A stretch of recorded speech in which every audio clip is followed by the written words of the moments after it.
So here's how you can put filters on your WhatsApp video call using Android. Let's get started. So you can open up the WhatsApp and start the video call.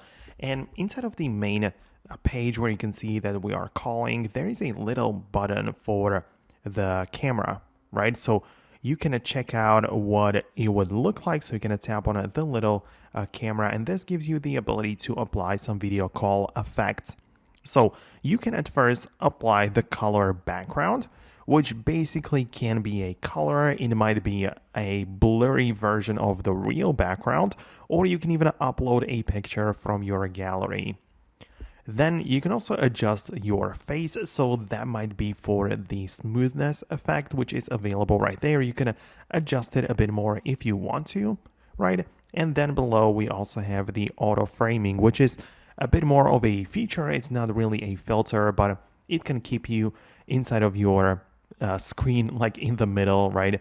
So it's gonna auto reframe the shot to make sure that you are right there. So that's how it works. You can also reset it all if you don't like the way it looks and want to start fresh.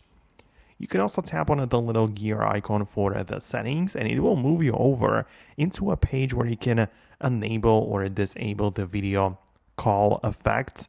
And as you can see, it also applies to some other apps. So not only video calls inside of your WhatsApp, but also in other apps like Google Meet or Messenger. But that's essentially it. Let me know in the comments if we managed to do what we wanted. Thanks a lot, and subscribe so you don't miss the next guides, and I'll see you later.